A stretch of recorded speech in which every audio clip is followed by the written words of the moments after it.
parle. Chaque jour, Charles et Carole vous présentent la leçon de l'école du sabbat.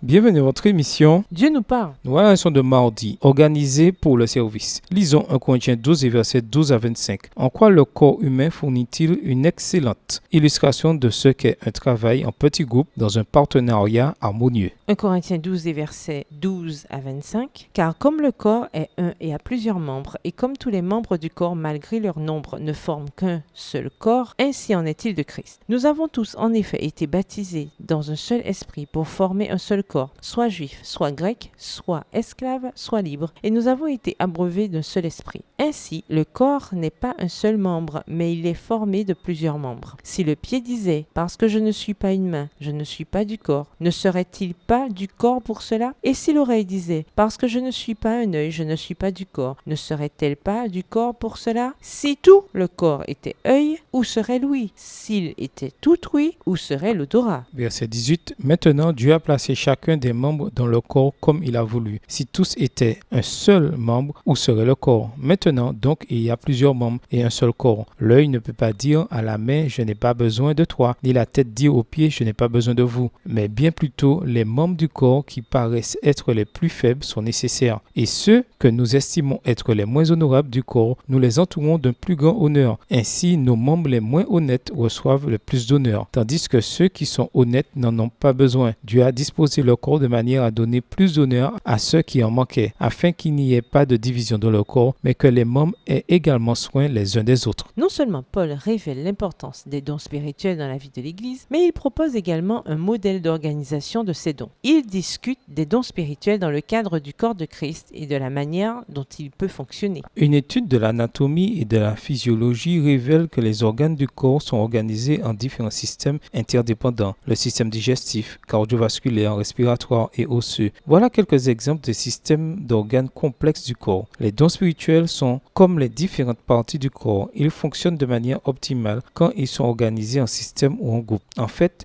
dans la plupart des cas, ils ne peuvent pas fonctionner seuls. Nos corps ne sont pas simplement une masse d'organes séparés qui travaillent à leur propre compte dans tout ce qu'ils font. Chaque fonction du corps est organisée en un système soudé qui agit de concert vers un objectif commun. Tout cela nous en dit long sur l'environnement dans lequel nous pouvons employer nos dons spirituels de manière optimale. C'est tellement facile de se laisser décourager quand on agit seul, mais quand on fait partie d'un petit groupe avec des gens ayant des intérêts et des objectifs communs, on constate que l'on peut mieux orienter nos efforts et les rentabiliser considérablement. Les petits groupes fournissent le meilleur environnement qui soit pour exercer nos dons spirituels et peuvent devenir le cœur même du ministère d'évangélisation d'une assemblée locale. Ellen G. White souligne la valeur des petits groupes en ces termes. Cette question m'a été présentée par celui qui ne peut errer. Dans une grande église formée de petits groupes afin de travailler non seulement en faveur des membres, mais aussi pour les incroyants. Si dans un endroit il y a 2 ou 3 adventistes, qu'ils organisent un groupe missionnaire bien uni, animé par l'amour divin, ils s'encourageront mutuellement à marcher de l'avant et chacun sera fortifié et soutenu par ses frères. Texte tiré du livre Témoignages pour l'Église au volume 3, la page 96. Le ministère des petits groupes